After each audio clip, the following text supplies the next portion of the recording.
Oh, producer Harry out of nowhere there.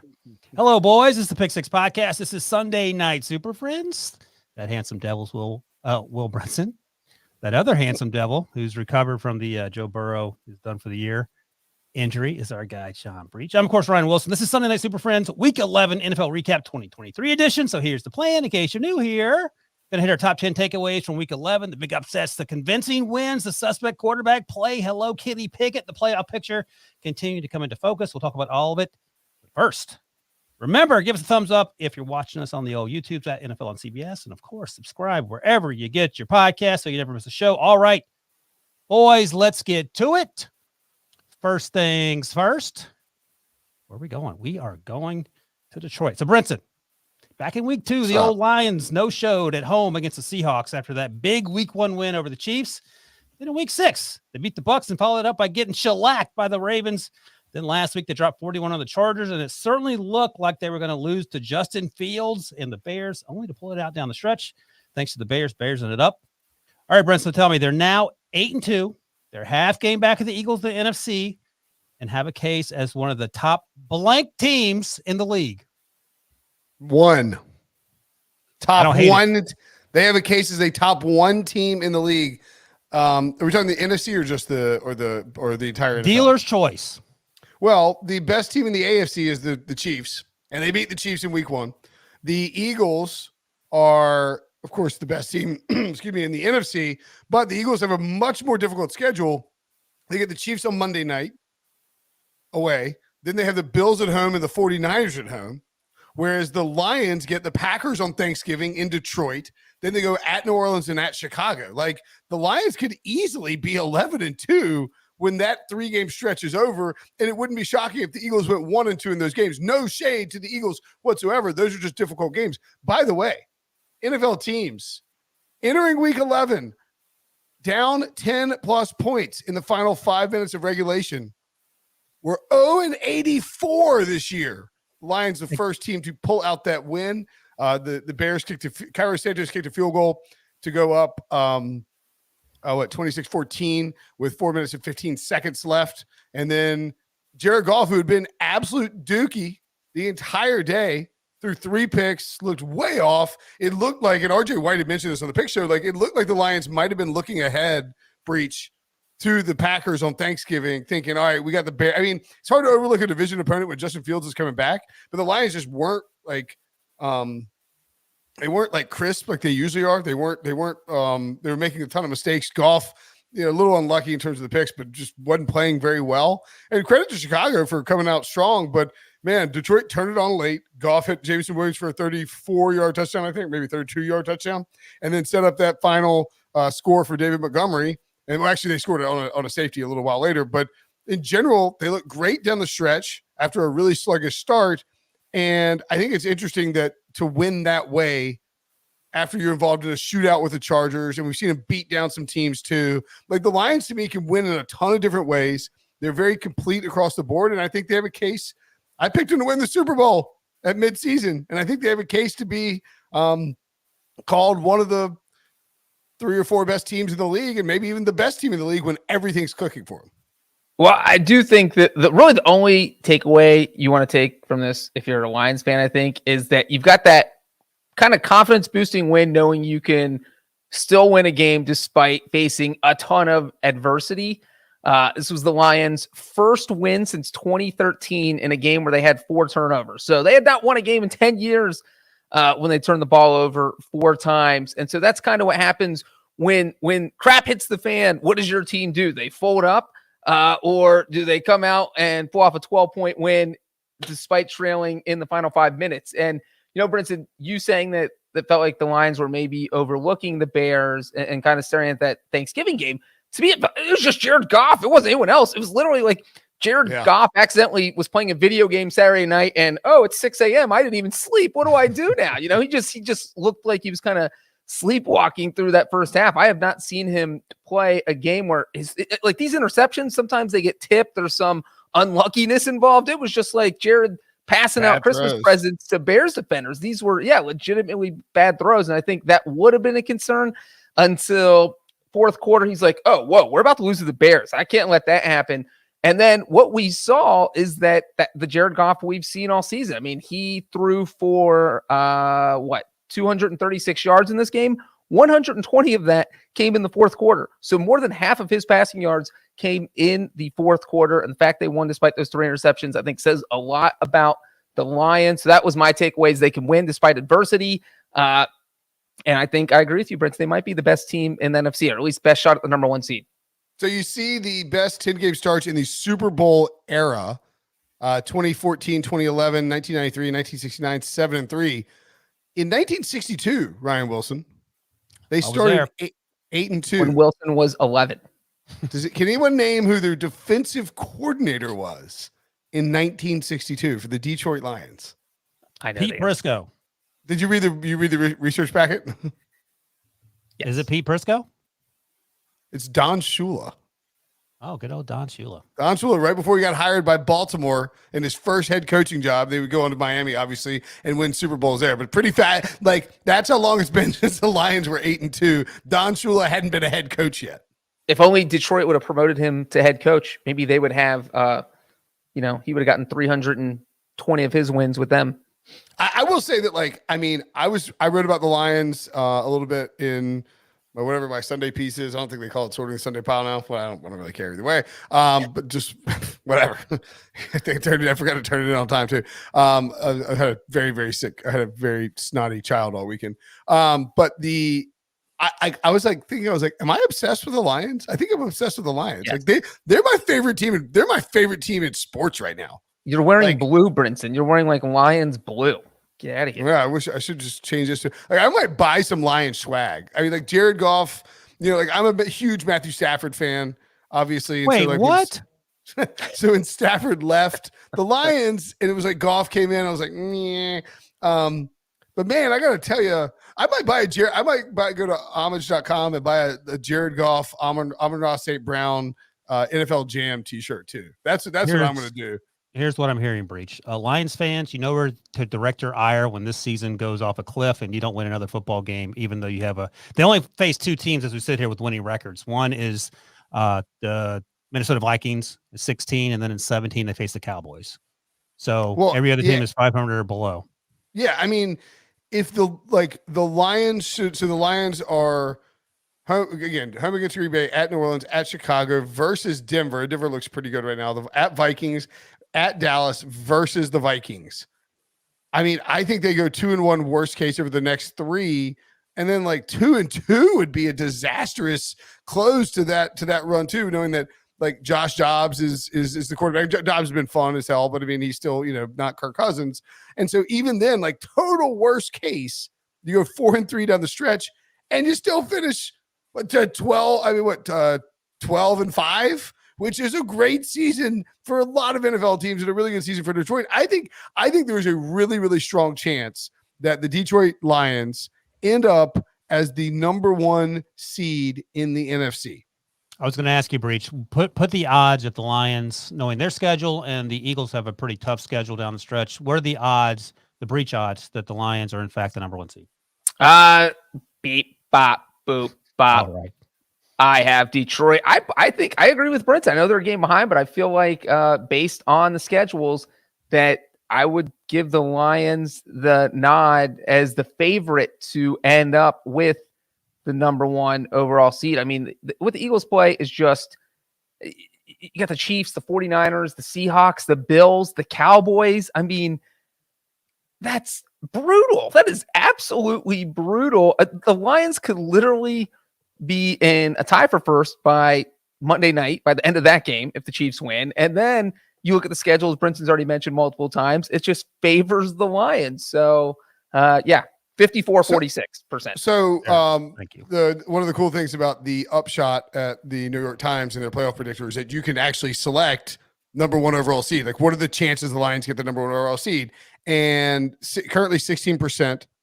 If the Eagles lose to the Chiefs, it jumps to 20%. If the Lions win their next 3 games, it's all the way up to like 40%. It still like seems a little too low, frankly, for like just how good.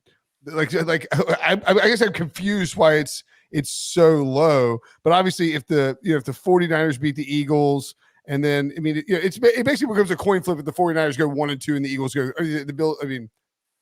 the Lions go 3-0 over their next 3 games. I think it's a coin flip because, and we'll move on after this, because they didn't show up against Seattle in week 2 after winning that KC game.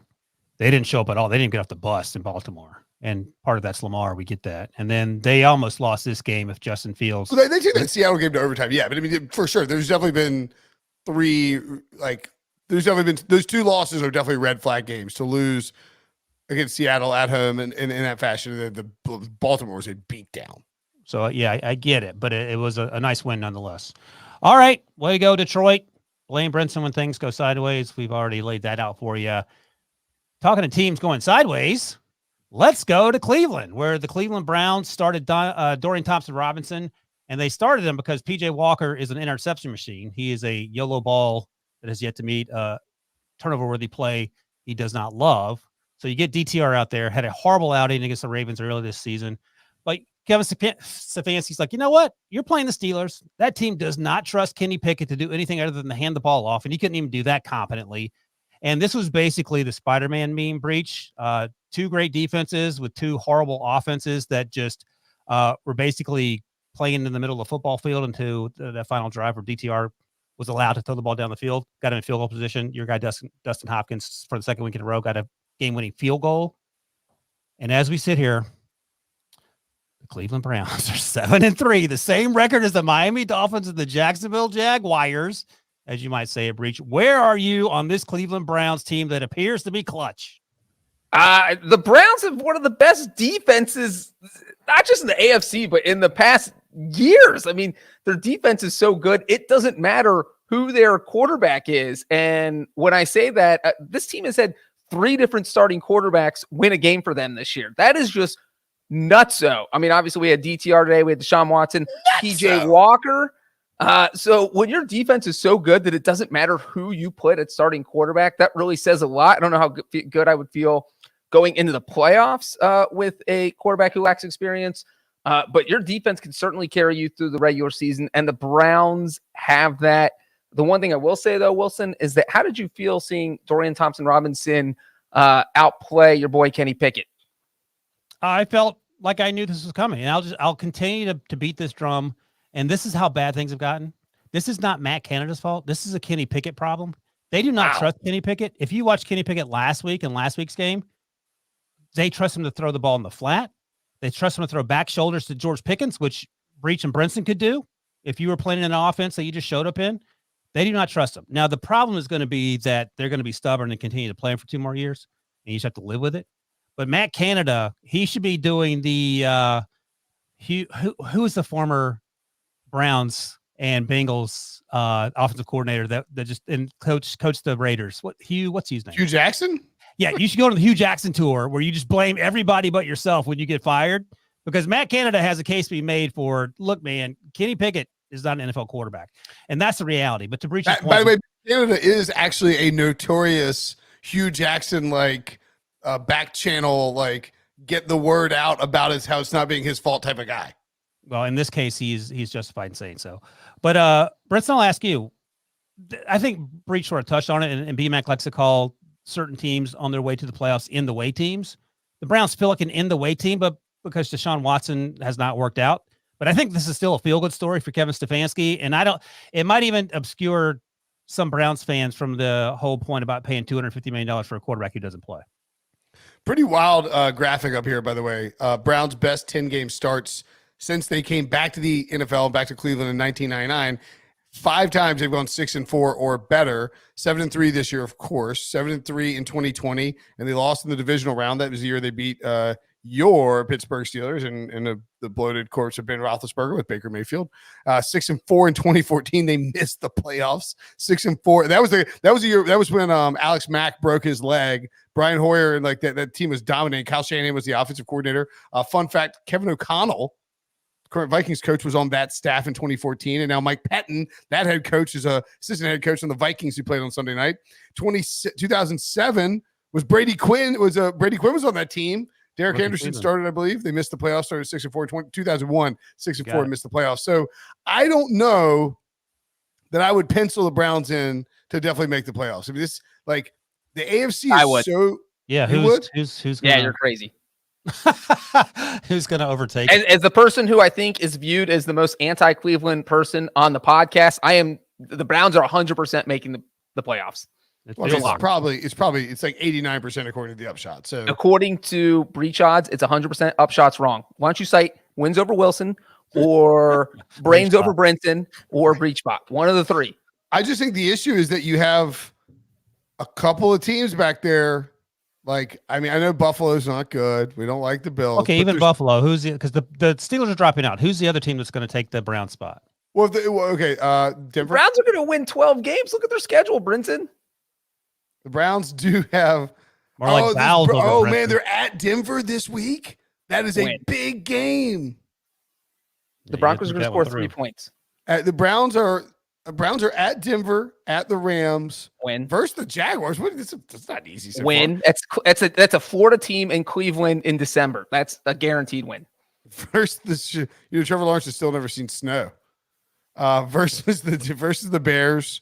Win At the Texans versus the Jets and at the Bengals. Beating the Bengals. So that's 6-1. There you go. 13 wins. I think they go 1-2 over the next 3 and then close by going 2-2. So let's say that happens, and that means that's 3-4. 10-7 is 100% in. I think they're winning more than 10 games. Is Breech's point. That's my take on it. But I think 10-7 gets them in, even if you do think they go 10-7. The Steelers aren't winning 10 games. The Colts, the Broncos, are they each winning 5 more games this season? If the Browns beat the Broncos next week in Denver, then they are 100% getting in. Ooh. All right. One more win. Brinson has jinxed another team, so 2 down. I think the thing that sucks is that like we're like it's the Lions are this feel good story, and you feel like there really is like an incredible ceiling for them, and then you go to Cleveland, and it's like, man, this defense is so good, and their running game still functions, but they lost to Sean Watson, Nick Chubb, and their starting left tackle and starting right tackle. Yeah, I mean, like, Jedrick Wills. Yeah. Mm-hmm. This team could be. We could have a Lions-Browns Super Bowl, which would in Vegas. To Breech's point, they're still going to win 12 games. I mean, they're not out of it. They're competing. Fair. And the biggest issue isn't the injuries to those other players. Nick Chubb actually is pretty big, but the quarterback play has been subpar, and not PJ Walker and or DTR. The Deshaun, who has not played well, and maybe last week was a glimpse, but then he got hurt and he's done for the year. So. But let's not forget, you know what the Browns did? They made the biggest move in the NFL on Sunday. They signed January Joe to their practice squad. He's going to carry the team when they get to January. That is Joe Flacco. For those of you who don't know, just for what it's worth, been used in 10 years. At Broncos, at Rams, Jaguars. I don't think those are like. I think they could go 0-3. I think they could go 3-0, 1-2, 2-1. Any of those things are possible with the way that this Browns team plays. If they were to lose all 3 games, the playoff percentages would drop to 53%, according to the upshot. Whereas with a win over the Broncos this week, it would be 96% playoff percentage. Those are called breach odds. All right. Way to go, Cleveland, Pittsburgh. You put a fork in them. They are done. It's only a matter of time now. The only thing left to figure out, even though the Steelers are still in the playoff hunt, technically, the only thing to figure out is when George Pickens goes crazy and throws Kenny Pickett through a Gatorade cooler, because it's coming, and he is not happy. Deontay Johnson isn't happy body language wise. Maybe they'll say the right things, but it's hard to watch. It is some truly terrible football. But as someone told me earlier today, Harris complaining after the game. Who? What did he say? What did Najee say? He was cussing. He's tired of this SH. He's tired of this poop. Well, maybe he's referring to tired of being benched for Jalen Warren, who's clearly a better running back. That was uncalled for. He's trying hard. All right. We're on to Cleveland. You live in Cincinnati, you don't live in Cleveland, Breech. Now we're going to Houston. CJ Stroud, it turns out, is in fact human. Had 2 interceptions coming into this week. Only 2. One came last week. He has put up some gaudy numbers as a rookie. He's playing like one of the best quarterbacks in the NFL, but he threw 3 interceptions against the upstart Cardinals. I think it's fair to say the Cardinals are sticking with Kyler Murray based on 8 quarters of his comeback from ACL. He looks pretty good. And quickly, this isn't about the Cardinals, but I just want to say they currently have the number 2 pick. you were taking phone calls or you were sprinting and taking Marvin Harrison Jr. because Steph Diggs, Josh Allen, Justin Jefferson, Kirby Cousins, AJ Brown, Jalen Hurts. You see a trend there. You get your guy a wide receiver, and maybe you have something cooking. But this is about the Houston Texans. Brinson, CJ. Wait, don't you still think Drake May would be the second overall pick, and you would trade out of the spot, or would you take Marvin That's what Harrison? I said. So you either take phone calls or you take Marvin Harrison Jr. Yeah. But I wouldn't trade too far down because let's just say there might be a defense that might make Drake May look a little bad this Saturday night at 8:00 in the Carter. It happened last Saturday in Clemson. CJ Stroud. He's never played good against bad defense. 3 interceptions in this game, and they still found a way to win. I would imagine, trying to read your mind, you're not worried about CJ Stroud, but what does it say about a Texas team that can win when their quarterback isn't playing like a future Hall of Famer? Devin Singletary, back-to-back 100-yard rushing games for the first time in his career. Tank Dell is awesome. You know how tall Tank Dell is? He's listed as 5'10" on the Texans website, but he was 5'8" at the combine. So a shade under 5'8" at the combine. He is 5'7" and 165. Right. Who's taller, me or Tank Dell? Tank Dell. You taller than Tank Dell? No. No, Breech is not. I'm probably taller than Tank Dell. But he plays like he's 6'4". He's awesome. Producer Harry is as tall as Tank Dell. I guess I have no clue how tall Harry is. I assumed Harry just was told you he's almost 5'8". I know, but we've never seen Harry in person because he started working in week 2. For all we know, Harry is just an upper body. He could be max headroom. Like we haven't seen him. He's only a torso. I'm guessing Harry doesn't get that reference. Nico Nico Collins, 7 targets, 65 yards as well in this game. A nice performance. Dalton Schultz caught a touchdown. I am not worried about CJ Stroud. I think the one thing to be concerned with, and the Texans are 6-4.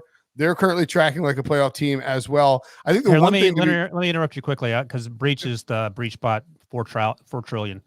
Texans playoff team, Breech. What are the Breech odds on that? Breech odds are 81%. Okay, go ahead. 63% at the upshot. By the way. Upshot is way down playing that. Yeah, more like downshot. Go ahead. Has Upshot even watched the Texans game this year? Well, the Texans have the Jaguars and the Broncos and the Jets. Okay. Yeah. Coming up. I love the Texans. Coming up. What's that? I thought you were gonna say like the Eagles, Chiefs, and Bills. You said game with the Jags, Broncos, and Jets.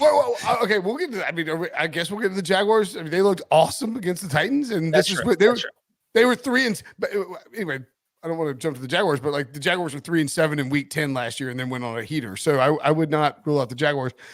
If the Texans were to lose to the Jaguars and Broncos, their playoff odds dropped to 27%.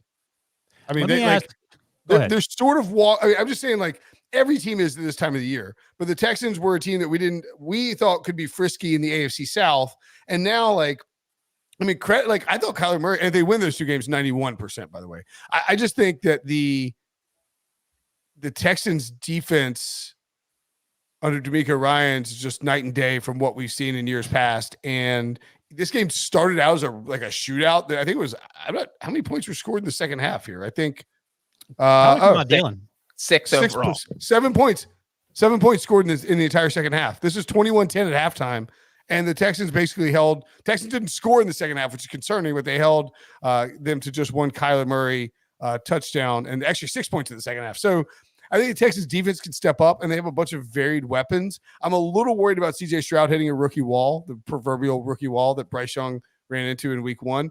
And, you know, I just sort of like, that's maybe my only concern, but he still played well despite the 3 interceptions. I think he's played well. Breech, I want to ask you a question about this Texans team. Do you at all see any upstart Bengals Joe Burrow coming into his prime in this team? With CJ Stroud? Yeah, the way the Texans are playing this year, sort of. Oh, yeah. Just that they were so bad, and all of a sudden they turned everything around. This is a team that could be really good. Yeah, absolutely. I mean, look, the defense, as Brinson just said with the defenses, that was a big reason why they were bad last year, and they've turned it around so much this year that they are winning these games. That CJ Stroud can throw 3 interceptions, they can still win because of the defense. They can score 0 points in the second half and still win because of the defense. And as the guy who was forced to sit through all 4 quarters of Bengals Texans last week, this wasn't the first CJ Stroud meltdown game. He turned the ball over 3 times last week, which means he now has 6 turnovers in 2 games. Maybe this is the rookie wall. I mean, that's where I was going. He's hit the rookie wall, but they won both games, so it's not going to hurt them as much as it could have if they had lost both these games. So I think you just have your coaching staff kind of sit CJ down. Maybe CJ was reading his own press clippings this week, like, "Oh, CJ Stroud's awesome and he can make any throw," and he went out there just turned into a full gunslinger. And now the Texans are saying, "Hey, man, you do what you do early in the season. We don't need you to be a full gunslinger. We're winning games. We don't need you to throw 3 interceptions." So, yeah, I think the Texans feel like a lock to make the playoffs. But rookie quarterback who has a little bit of a gunslinger mentality, that's not a great recipe for the postseason. But I do think they'll end up in the playoffs. I don't even think he's so much a gunslinger. I think he's actually some of the interceptions you obviously don't want to throw. One of them was similar to the one he threw last week when the Bengals deep in their own end towards the end of that game that the Bengals should have won, Breech. But I think – I want to stand up for CJ because we talked to Will Anderson last week on the podcast, and he made a case. I asked him what were his 3 favorite plays from CJ's season so far, and he spent 5 minutes talking about how CJ's been such an amazing person and leader. And you sort of get that when you hear him talk post game. Also, he didn't know. Was that like a promotion interview? Or I saw that. That was cool. Yeah, he was doing something for Big Brother Big Sister. How great is that? My God! But he didn't. Fun fact, he didn't know CJ's full name, so I had to give him that. He was like, "Oh, that's a strong." Was name. He impressed? Colders Bernard Stroud the fourth. But I think I get some of the rookie wall conversation, but of all the rookie walls to run into, I think the CJ one is pretty padded, and you feel pretty good about it because of everything around them. And as Brinson mentioned, the defense is playing so well. Well, and you could see it too. Like, and the broadcast was highlighting it. Like, this Texans offensive line can run block pretty well and like pass block pretty well. They have the weapons in place where it's not, you don't have you don't have your Stephon Diggs, you don't have your Devontae Adams. There's no like true like alpha receiver, but the combo of like Nico and Tank and then Dalton Schultz is enough to actually function. And Bobby Slowick's a great play caller. So I think the Texans make the playoffs. It's just these 2 games are going to be critical. Like, if all of a sudden you lose these 2 games and you're 6-6, and like it's like if you lose to the Jaguars and you lose to the Broncos, there's no shade in that. They're in that same category as the Texans. You lose to both of those, then it becomes very tenuous. Given that he threw 3 interceptions and his MVP odds were 20-1, I believe. Actually, they went at 18-1. What do you think they're at right now?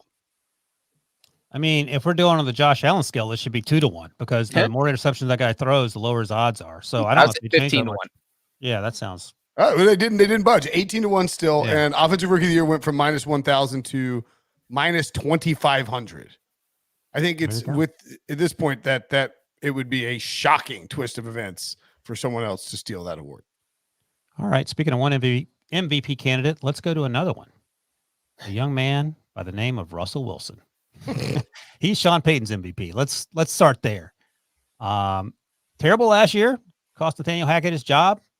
And I was actually revisiting the Nathaniel Hackett hire, and I forgot that it was the whole Aaron Rodgers, please come to Denver thing that didn't work out, and then everything went sideways. Russ was plan B or whatever you want to call it. That didn't work out. Sean Payton appears to have gotten the best out of Russ. They're in the playoff picture. They're 5-5.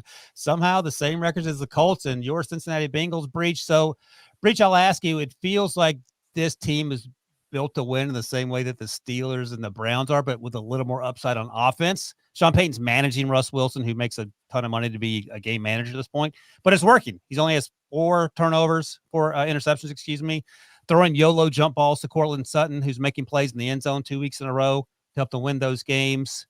How do you feel about this Broncos team that's on the outside, just on the outside looking in? They're currently 10th. And can you win with Russ? And can you win with an opportunistic defense who is plus 11, I think, in their last 4 games? By the way, 4 wins over Green Bay. Then they beat the Chiefs. Then they beat the Bills. And now the Vikings, the last 3 wins over teams that each won 13 games last year, which is mind-boggling. That is mind-boggling. I mean, those are all good teams.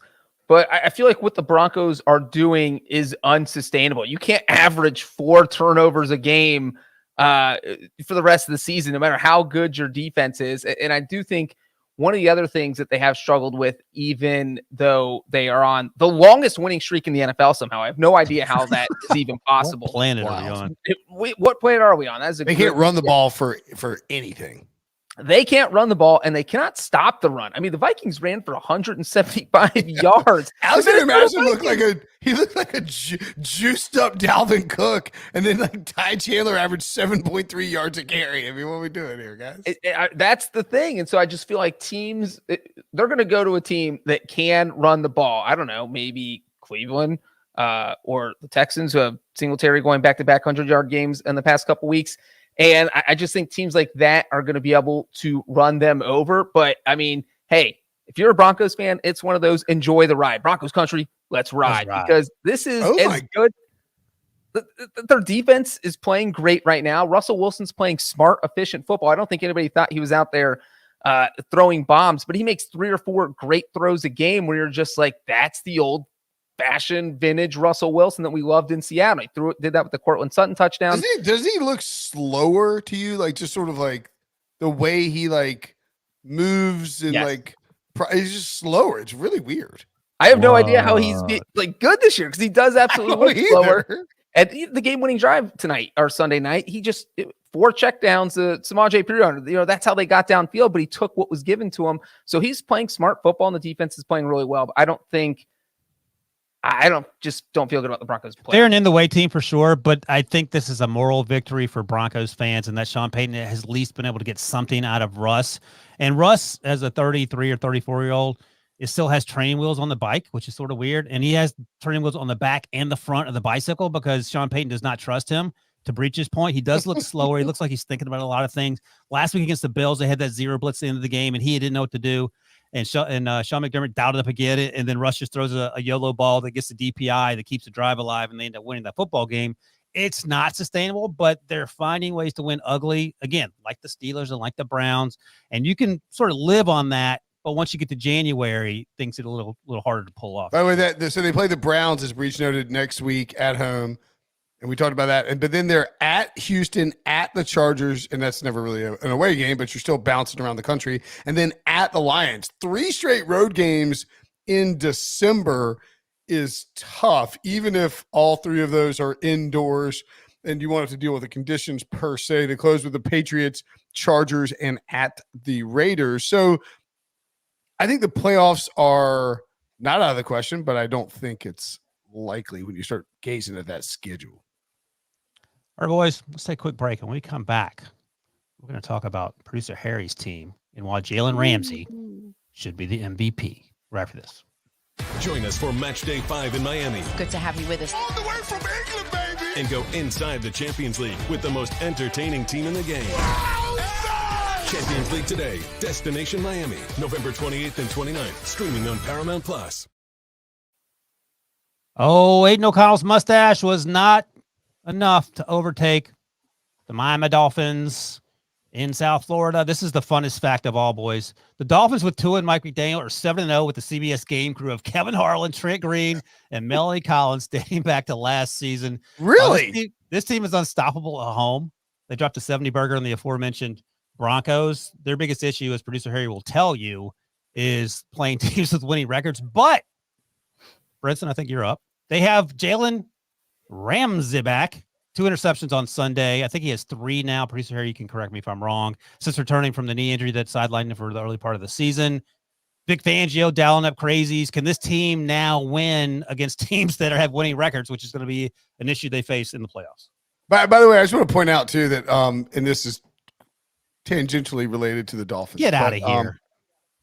No, in the post game, in the post game with Melissa Stark, Russell was asked, like, he's like, talk about this game, and he's like, look, our defense has just been incredible. He goes, ever since that game, or like he's phrased it in some way, he was referring to the 70 bomb that the Dolphins dropped on the Broncos, but he like didn't want to say ever since we got 70 points scored on us. Yeah, I mean, I think, but to the point about Miami, they are. I don't know, man. You watch them play, and you're like, this team could score at any moment on anybody. You're like, and by the way, Tyreek Hill at home, incredible. Lowest production at home this year, week 8 against New England, 112 yards and a touchdown. He had 10 catches, 146 yards, and a score which means that for the season now, against old AFC West divisional opponents, the Broncos, Chargers, and Raiders, Tyreek Hill is going to finish with 30 catches. 30 catches for 518 yards and 4 touchdowns in 3 games. That is outrageous what he's done against those old opponents.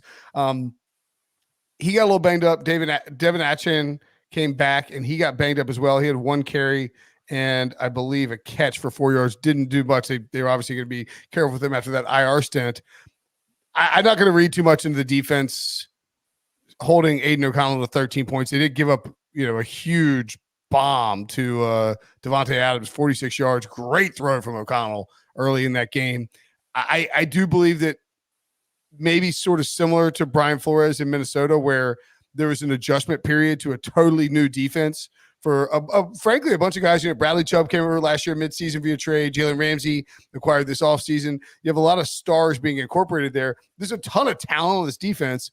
I think that it's possible that they play really good defense down the stretch because they're getting used to Vic Fangio's defense. They get Jalen Ramsey back, and that this Dolphins team is a threat potentially to, I don't know if it's a threat to get the number 1 seed because they already have that loss against the Chiefs and the Bills, but the Jets, Commanders, Titans, Jets again, Cowboys, Ravens, and Bills to close.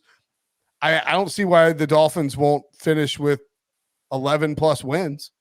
So Breech, they're 4th currently in the AFC. They're top their division, of course. I don't think they're getting the number 1 seed. You can argue differently if you want, but I want to get a sense on the Breech-o-meter. How far into the January football can this team play, given that they struggle against teams that win more than they lose? Well, since every team in the playoffs is probably going to have a winning record in the AFC, that sounds like Steelers. A gigantic problem. Yeah, Dolphins fans should be cheering for the Steelers to make it. I mean, look, you could convince me this team's going to win the Super Bowl. You could also convince me that this team is going to lose the wild card round because they only score 9 points, and everybody's wondering how this offense totally imploded. I mean, if the playoffs started tomorrow, we'd have Dolphins Browns in the wild card round. That would be spicy as hell. That would be spicy, and I'm not sure how Miami would do against Cleveland's defense. So it'd be Miami though. Color combination too. It would be, but it definitely is a concern that this team still hasn't beaten a team with a winning record. I think when you see the second half of this game, as good as the defense played, what you guys mentioned, the bigger concern to me was that the Dolphins couldn't put the Raiders away. They were up 20-13. They had 3 different possessions where a field goal would have put the game away because you go up 2 scores, you go up double digits. What did they do with those 3 possessions? 3 and out, 5 plays and punt. I mean, they just couldn't do anything. And I know that Tyreek Hill was a little bit banged up and they're dealing with a couple injuries, but the injury situation doesn't get better as the season goes on. You just get more beat up. So to answer your question, Wilson, I would be slightly concerned if I was a Dolphins fan. And no, I'm not directly talking to producer Harry, but you guys might win the Super Bowl. But also, you might win I don't know. Felt like, and I don't know if this is related to an inability to run the ball because Josh Jacobs had 14 carries for 39 yards, 2.8 yards per carry. Not good. But I mean, the last 2 weeks against the Jets and the Giants, they were like, we're giving Josh Jacobs, like 30 carries a game. And this week they really got away from it. Aiden O'Connell passed the ball 41 times. Like if Aiden O'Connell is throwing the football 41 times, your defense is going to look really, really good. So like that's why I think everything about Vic Fangio, Jalen Ramsey, my boy Bradley Chubb, like Jalen Phillips had a great game. Like they were swarming Aiden O'Connell. Everything about it makes sense that this defense could be really, really good. But I just have a hard time. Like if you make Aiden O'Connell throw 41 times, any defense is going to look good. All right, one word answer. Who wins the division? Buffalo or Miami? Dolphins. Breech? Dolphins. All right. Well, they fired Ken Dorsey, so I thought I was going to fix everything. All right, moving on. Oh, Jesus. Going to the Pacific Northwest. And I know this is Brinson's wheelhouse, so he can save up for this because I want to come to Breech first because this game could have been decided by Jason Myers' leg. He made a 54-yarder earlier, honked a 55-yarder to end it, just missed it. I think it came up a little short and right. Eugene Cyril-Smith III had to leave the game with what looked like an elbow injury. He was wrapped heavily. It turns out that Drew Lock still is not very good. Geno came back in for the final drive, moved the ball pretty well, 3 of 4 on that final drive, and set up the 55-yarder breach. Producer Harry asks, because I can never speak ill of Eugene Smith III, the Seahawks are frauds, or are the Rams actually playoff contenders? Because the Rams, as we sit here, are the 9th seed in the NFC, 3 spots behind the Seattle Seahawks, who are now 6 of 4. I don't think the Seahawks are frauds. I think they are an interesting team, and the Rams are just a horrible matchup. For some reason, they cannot beat the Los Angeles Rams. They have now been swept by the Rams, but you look at the teams that they've lost to. They lost to the Bengals when that small span when the Bengals were good, that really tiny window this season. Breach, it's over, man. It's over. They got smoked by the Ravens, move on. but they've beaten some good teams. They beat the Browns. They beat the Lions. So they've got some good wins on their resume. It's not like they're a team that can't beat teams with winning records. So I attribute this loss specifically to the fact that Geno Smith missed pretty much the entire fourth quarter except for the final minute. The Seahawks only had 87 yards in the second half. They couldn't move the ball at all. And then the defense, for whatever reason, just decided, if Geno's out of the game, we're mentally out of the game, because they gave up like 125 yards passing to Matthew Stafford in the fourth quarter. It was just kind of a total team meltdown. How many yards per pass attempt did Drew Lock average in his little stint in this game? I believe the answer. I believe the answer is 0.5. Because he was 2-6 for 3 yards. Also with an interception. To the question about whether the Rams are in the playoff hunt, Cooper Kupp looked to be pretty banged up. He had to leave the game. He did not look happy about leaving the game. So that's also something to consider. Puka Nacua did pick up the slack, as he often does when Cooper's not out there, but that's one of your best players not playing. But real quick, Kenneth Walker got hurt too, and Zach Charbonnet had to come in, and that definitely hurt things for the Seahawks. But real quick with the Seahawks, that Jason Myers was trying a 55-yard field goal at the end of the game because Pete Carroll got a little crazy. They had a chance to run at least one more play to get the ball closer, but instead they decided to milk the clock down, call a running play with no timeouts, and then spike it, which just like 55 yards is not a gimme to any kicker in the world outside of Justin Tucker, and Justin Tucker does not play for Seahawks. So you gotta, I just think that you got to be smarter with that and try and get your kicker as close as possible. So it was just an all-around debauchery by the Seahawks in the second half. Okay, I'm curious, just real quickly on the Seahawks. When Aaron Donald hit Geno Smith, what was your first thought? Ouch. His shoulder was dislocated. My first immediate thought was, I need to Google that YouTube clip from week 1 where he's like, "Oh my God!" And I did, and then I also was like, man, Geno Smith might be dead. Like, if that's the end for Eugene Charles Smith III, I'm very sad. Don't write him off. Matthew Stafford took a big hit as well in this game. Stayed down for a little bit, came back in. I mean, like, you can say whatever you want about Matthew Stafford. Dude is tough as nails. Like, he might be the toughest player in the NFL. I've never seen anybody deal with the level of injury that he deals with. And not say a word about it, only to leak it out after the season's over, more than Matthew Stafford does. And I think it's actually Sean McVay who leaks it out. Nevertheless, credit to you for telling that story while leaving your shirt on. That's progress.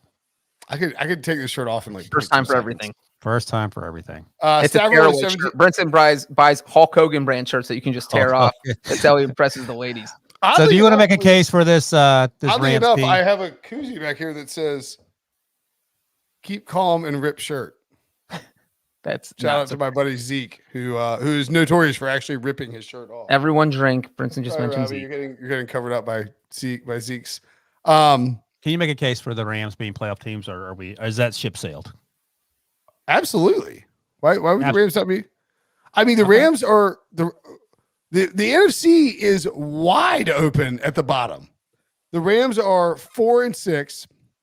The Vikings just fell to 6-5. The Rams have a sweep. So they have the tiebreaker over Seattle, who's at 6-4, just 2 games up on them.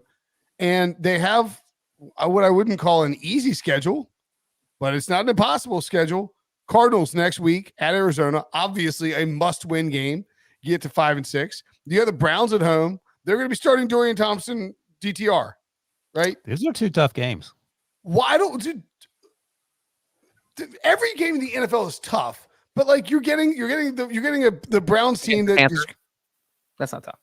Yeah, that Panthers game's are not easy. tough. That's fair. That's a home. At Baltimore, that's probably a loss. The Washington, the Saints, the Giants. If you beat the Cardinals, Washington, the Saints, and the Giants, which the Rams should do. I don't know, man. Tommy DeVito has more touchdown passes than Daniel Jones and Kenny Pickett combined. But that's great. But those are 4 games they should win. You steal against Cleveland, and you hope San Francisco is resting their players at the end.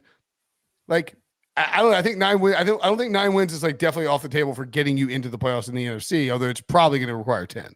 All right. And the flip side of that, real quick, is that the Seahawks might not get to 9 wins. I know they're 6-4, but here are their next 4 games, and you guys and you just say what you called. You said it. You said it last week, and I was like, "What are you talking about?" And I was now the Rams game's out of the way.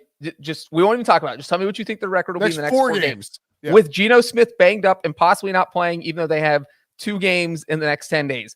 49ers, Cowboys, 49ers, Eagles. What's the record? 4-0. Next question. I mean, they might be 6-7. I think they'll win one of the 49ers games just because it's like divisional battle. It's at Dallas too. Like I think 2-2 is a massive win for the Seahawks over those 4 games. I was just trying to help your Rams point, Brinson. All right, we have time. We'll talk about that in the coming weeks. Producer Harry says onward and upward, or in this case, forward and downward, because we're going to talk about the old Washington Commandos. Poor Commandos. Thank God we cut a thrilling NFC West segment short to talk about Commanders and Samantha Howell. Yeah, things are not going well in the greater DC area, and producer Harry's point is that it's not a matter of when, or it's a matter of when, not if, when it comes to Ron Rivera holding on to his job. New ownership. It's funny because it's not funny for Sam Howell, but he holds like he's thrown for the millions of yards, millions of completions, millions of sacks. Like he has the lead in every category, some good, a lot of them bad. This offense is a hot mess. They got Tommy DeVito'd, which is a phrase that didn't exist until a few hours ago. You cannot, under any circumstances, lose to Tommy DeVito. Big day for Tommy DeVito. He had to leave Syracuse to go to Illinois to play football. Dino Babers got fired today as the Syracuse coach, taking a deep cut there. But Breech, I think you're up. Maybe shout out Dino. Dino. Do you agree with producer Harry that it's a matter of when and not if for Ron Rivera? And is this a Bill Belichick situation once they replace him in New England with Mike Vrabel? I will say that every time I see Magic Johnson send out a negative tweet, I feel like Ron Rivera is 1 hour closer to not even days anymore. 1 hour closer to getting fired. Breech, I have a trivia question for you. Can you name the only team in NFL history to lose to Tyrod Taylor and Tommy DeVito in the same season? Oh my God. Is it the Commanders? Yeah, they got swept by the Giants, who didn't have their starting quarterback this year. The Giants are 2-5, and they're only 2. Or is that right? No. They were 2-5 when they beat the Giants. They beat them in Week 10. So the Giants have 2 wins, right? Or they have 3 wins. 2-0 against Commanders, 1-8 against everyone else. Yeah, like Ron, Ron Rivera is about to be the first coach to ever be fired by 2 consecutive new owners following an ownership scandal where the owner was forced to sell. But they won't. I don't think they'll do it mid-season. Well, here was Magic's tweet from today. Wow! ! My Washington Commanders turned the ball over 6 times today and gave the Giants 24 points off turnovers. We lost 31-19. That sounds like someone who is not happy about what just happened. And the thing is, they lost even though they had 9 sacks. They were the first team since 1984 to lose a game by double digits where they had 9 sacks. Like, they're doing the impossible here. So Breech, let me I don't ask you think this. he's going to make it through the season. This is like you getting an email from your boss that says, wow, ! You had 27 mistakes in your article. We cannot let this go on. That's a clear sign. That's what it feels like. Right. Something's going to have to change. And it most likely starts with the person. Just to be clear, Magic tweets like that all the time. Like, that's just how Magic tweets. Oh, is that how Ron Rivera sleeps at night? Oh, don't worry about it. He tweets like that all the time. I'm fine. We get 9 sacks and lose by double digits. Ron Rivera came into the season knowing that he had to make the playoffs or he was going to get fired, I think. And now he's 4-7. He's 1 game up on the Giants after being swept by the Giants. Again, Tyrod Taylor and an undrafted free agent, Tommy DeVito, arguably the worst quarterback in football right now. Sam Howell is Still throwing a bunch of backbreaking picks. Kenny picked Yes. up like a word, but go ahead. I would Kenny take Tommy Pickett. DeVito. We were going down the list of quarterbacks I would take. I would have traded for Zach Wilson today to come play for the Steelers. That's how bad things have gotten. Good Lord. So Tommy DeVito threw 2 touchdowns. Give the man his, what do the kids say, flowers? Look, when you pay multiple billions of dollars for a professional sports franchise, you're allowed to move on from the coach. And Ron Rivera is not giving You Josh just said- Taylor. I'd be saying, wow, isn't anything to be worried about? I think he was. I would be stunned if the guys who took over for Dan Snyder fired a coach mid-season in their first No, not year. mid-season. But let me ask you something. Come January 15th, he was the coach of the Commandos. I mean, what's whatever Black Monday is. Ron Rivera is getting. It's the 8 a.m. press release special. Fire up the emergency podcast right now. Go ahead, Harry. Create the StreamYard link for the 8 a.m. Ron Rivera's fired Monday morning emergency podcast. It's happening. Yeah, I think we all agree on that. I don't think it's going to happen in season. Breech, you're not an in-season advocate, are you? Oh boy, yeah, boy. Let me just say they're 4-7. Their next 2 games are against the Cowboys and Dolphins, and then they go into a bye week.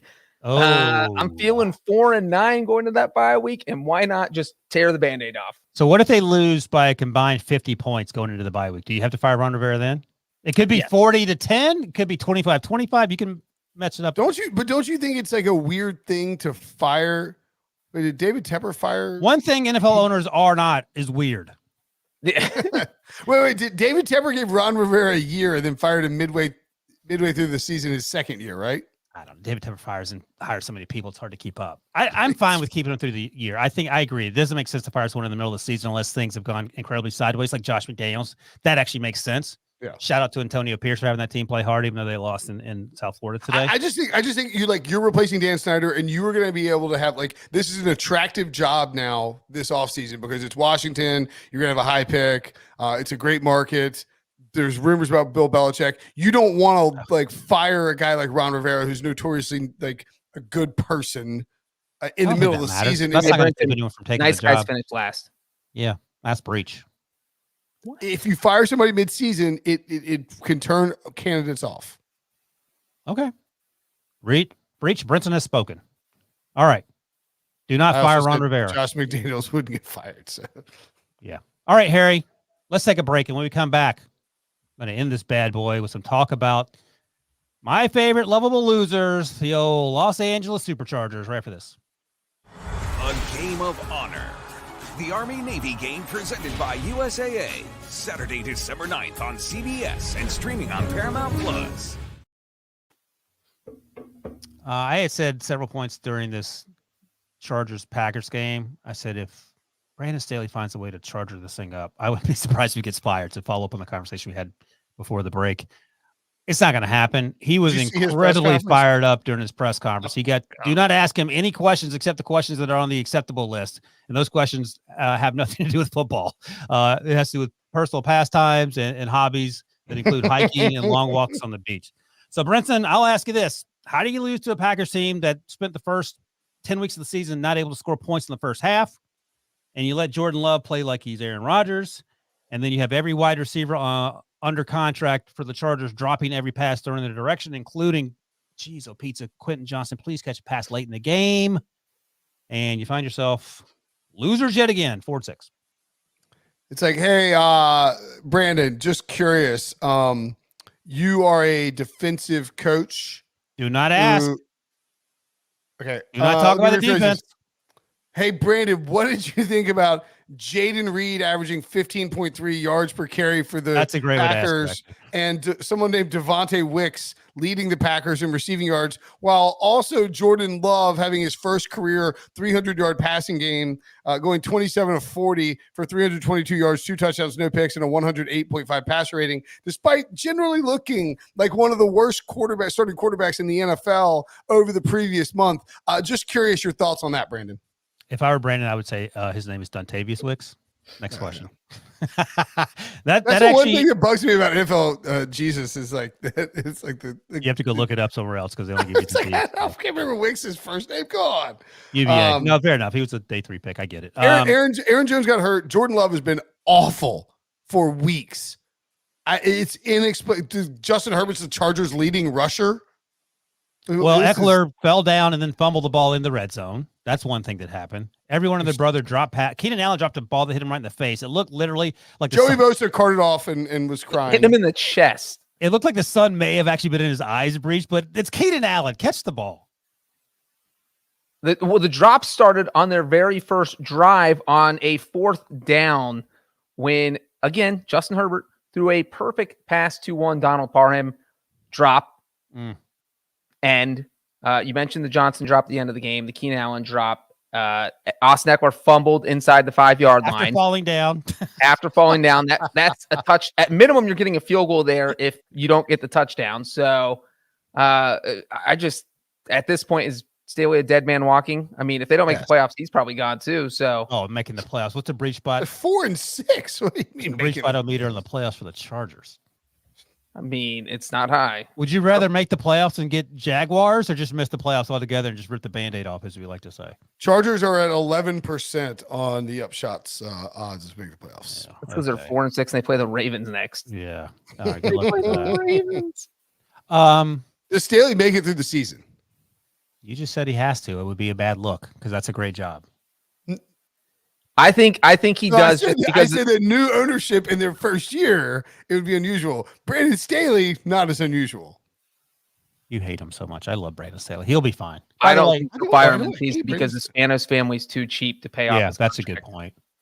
Now, interestingly, they have the Ravens first. I agree with that too. I think that the Spanish are too cheap. Then they're at the Patriots. Bill Belichick was linked a lot. Gary Myers of he's still with the New York Daily News or formerly the New York Daily News. I'm sighing because can we please quit talking about Bill Belichick, who's 853 years old, about getting some job and saving some organization? Is he going to the Chargers? It will be the only thing we're talking about this offseason if Belichick changes jobs, buddy. So get used to it. I don't think so. I mean, there's so many good candidates. Would you rather have Bill Belichick or Ben Johnson coaching the Justin Herbert Chargers? I mean, Bill Belichick because he's won 6 Super Bowls. Breech, who would you rather have? If you give him Justin Herbert, I feel a little bit better. I would probably take Belichick because I think explain to me why. Because if that team had a great defense, then they could win a Super Bowl, and I'm not sure Ben Johnson's putting that great defense together. Super tan Belichick and like a surfer style Chargers cut off hoodie, like rolling up points. Come on, baby, let's go. McDaniels is the OC in the AFC. Now you're talking, Brinson. Against the 2 teams that have fired him like twice a year. Let's go. It's revenge game city. It's like when Phil Jackson went from Michael Jordan to getting Kobe and Shaq, man. It's like Belichick goes out west. He gets his Herbert. He's got his quarterback. He builds the defense. He wins the Super Bowl. Phil just knew when to walk away, and Belichick didn't know. Belichick thought it was him and not Brady, as opposed to the combination. Guys, I don't get it. Like I love old people because I'm in the same, AARP class as Bill Belichick, but let's be real. I mean, all right. You're like Ben Johnson. Like Ben Johnson's a great offensive coordinator. You have Bill Belichick orchestrated the greatest dynasty in sports history. Did he or did Tom Brady? Ooh. Well, he got his quarterback and it worked out. Breech, I stumped him. No, you give him Justin Herbert and not your boy Mac Jones, and maybe he'll win some games. Man, they ruined Mac. That's the reality. All right, moving on. Let's talk about the AFC and NFC playoff pictures right quick here, and then we'll hit our MVPs and get out ya. All right, Brinson, let's start. In the American Football Conference, we've sort of hit on it as we got through this process here. Let's do this. So we know the teams here. Kansas City, Baltimore, Jacksonville, Miami, Cleveland, Houston, Pittsburgh in order.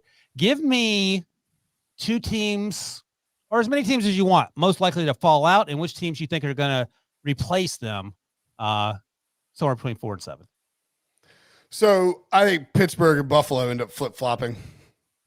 Pittsburgh out. I'll say Buffalo in. I want to say Denver jumps up and makes a run, but they're the Steelers and the Browns. They're the same team, except they play. Well, I think they're going to replace one of the Steelers with the Browns. So if I'm picking 2 teams to get, you can pick 1 or 2, whichever one you want. Well, I think I wrote about this for CBSSports.com, but I think I want to pick Houston. Houston's already in, so that would be weird. But like Houston to replace Jacksonville with the 4 seed, I think Jacksonville might be set to go on a tear and win a bunch of games. Like so they were getting replaced by Houston or not?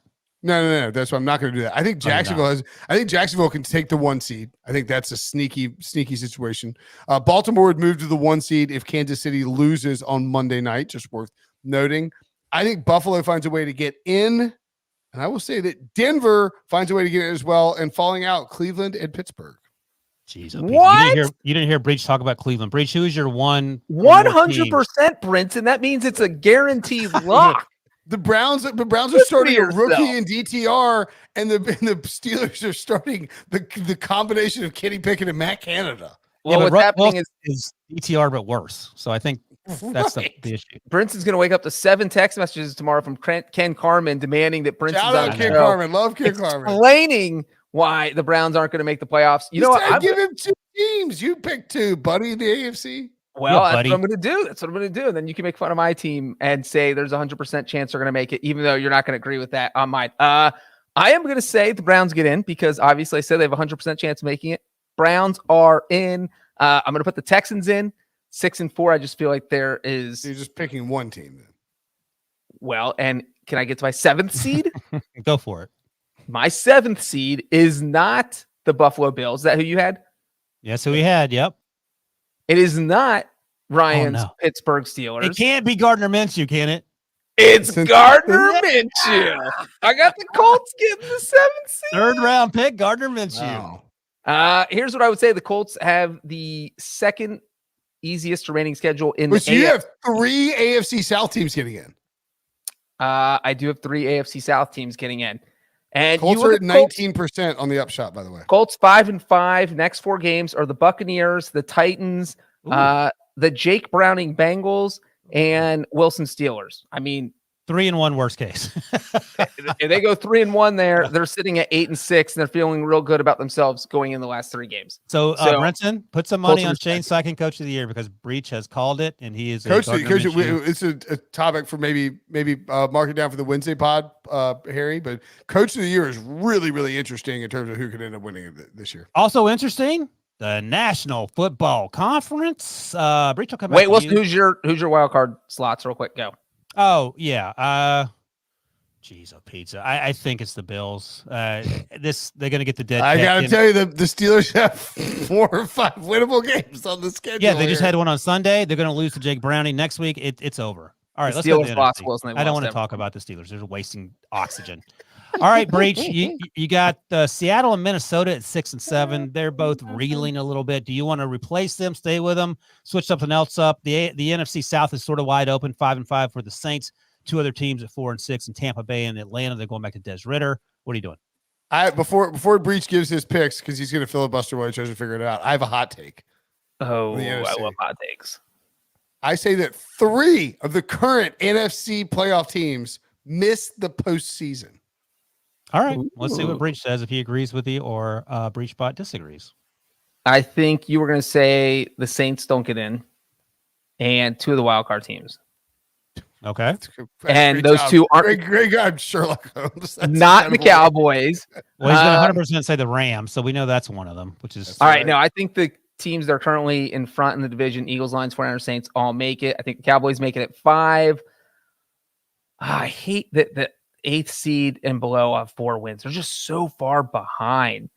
Green Bay was on a graphic for top 5 picks in the draft I saw before this week, and now they're the 8th seed in the NFC. And by the way, just so on the record here, Bryce Young and the Carolina Panthers are not out of it yet, so keep that in mind. They are not out of it. I mean, I just wanted to make that joke.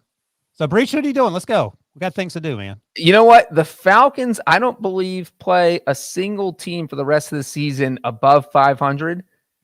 I hope you're going to say they don't play another game the rest of the year, in which case that might be their best chance of getting in. So that they have what? They have 7 games left. None of the teams are above 500. So I'm going to say the Falcons sneak in. yep, that's Who's going? Falcons. Who's dropping I think out? the Falcons. I think the Falcons win the division, or worst Hold on, case, though. I get want a to hear wild who's card. dropping out, Breech, for the Falcons to get in. The Vikings. Oh, so Dude, 2 you think the teams in Seahawks NFC are missing South. the playoffs too? I'm torn on the I'm going to keep the Seahawks in for now. All right, go ahead, Brinson. I'm gonna say Falcons in, Saints out, Seattle out, Rams in, Oh, gosh, so predictable. and Minnesota out, Carolina in. So, quickly, Just kidding about that one. just to circle back to our August Bowl predictions, Brinson had the Falcons with the most wins in the NFL, so they have to get into the playoffs and then get on a tear, as he likes to say. Stafford received at least 1 MVP vote. He's been lobbying Pete Prisco to make that happen, to make these dreams come true. But the Rams getting to the playoffs would certainly help that. In terms of the playoffs in the NFC, Did for Breech have me, all 4 of the AFC North teams making the playoffs bowl prediction? no, he had the Steelers shopping out. He ain't crazy. No, think before so. the season. Somebody had Yeah, that. and last week It looks really good, except before 2. all hell broke loose, it looked like a brilliant prediction. Yeah. Oh boy, You can't throw a prediction that got injury derailed in my face. I'll just mention this quickly, and then we'll get to our MVPs. But Breech's give you bowl credit. predictions before the season: I Miami thought you were throwing finishes my last in the AFC East. Ugh. And Breech had the Titans winning the AFC South. Okay, We're due for a Super Bowl draft, by the way. Super Bowl we team got it. draft. Let's do that. I'm going to do Right it. Let's do it before. No, Not right now. Harry, let's do will it screw the podcast. during Super Bowl week. That's No, let's do it. We should do it. The Tuesday. We'll do it soon. We'll do it. Yeah, we'll we'll do do it on it. the Tuesday show with Pete. When Pete shows up late, Yeah. we'll just start early and do that then. All right. In the meantime, Brinson, you have your Brinson VP ready, or do you want Breech to go first? Yeah, I'll go first. Go for it. And I will Breech, say that you think about yours. the Brinson VP is it's Deron Bland, right? Deron Bland? Yeah, you got it. Deron Bland for the Dallas Cowboys. 4 pick sixes on the season. That is wild. And No Trevon Also Diggs, should- he's doing it. I know. Also, shout out to Tony Pollard scoring a touchdown for the first time since week 1. My fantasy team appreciates you, as does my fantasy team appreciates Deron Bland. We have Tony Pollard in the Cowboys defense, quite a stack going there. Dak Prescott efficient in this game, not explosive.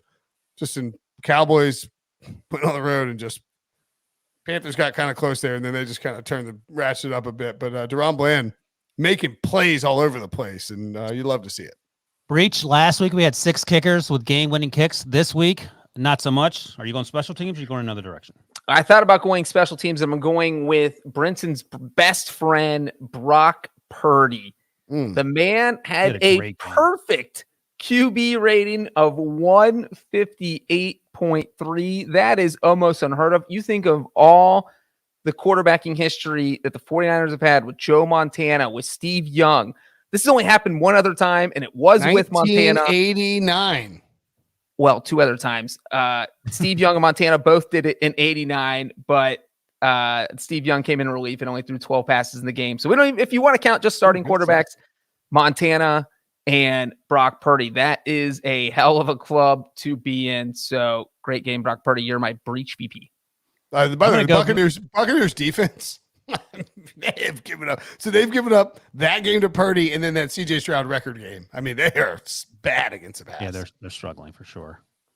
By the way, Brock Purdy is 5-1 against former first-round picks at quarterback, most recently Baker, spicy. and the only loss is to Joe Burrow, who only has one hand now, unfortunately. All right, I'm going back to R.I.P. Joe Cleveland. Burrow. Go back to Cleveland and give Dorian Thompson-Robinson my MVP because huge win, got benched after the rough performance against the Ravens early on in the season. P.J. Walker played. Deshaun Watson came back. Deshaun Watson got hurt. P.J. Walker got to the bench, and DTR came in and did what he was asked to do. The last drive, he had to throw the ball. He moved the ball down the field to set up that game when he kicked for Dustin Hopkins.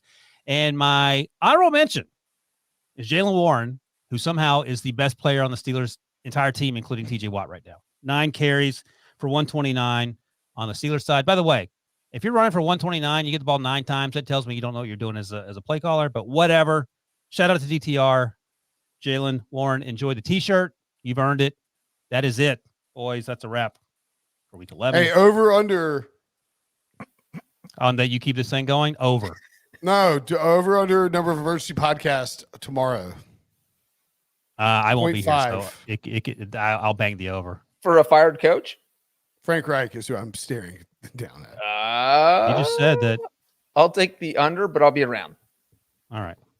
Well, that's it, y'all. And it's already Monday, so Brinson meant Tuesday, so I'm going to take the under. Hey, you had to wait an extra 2 minutes for me, not. All right. Week 11, Sunday Night Super Friends is in the books, boys. But don't worry. You can check out the Pick Six podcast all week on YouTube, NFL, and CBS, or wherever you get your audio podcast. In the meantime, thanks to all of you hung out with us tonight. We appreciate you. For Brinson, for Breech, for producer Harry, I'm Mr. Wilson. And by the way, hope you guys have a good Thanksgiving if we don't see you. Otherwise, we'll talk on Tuesday.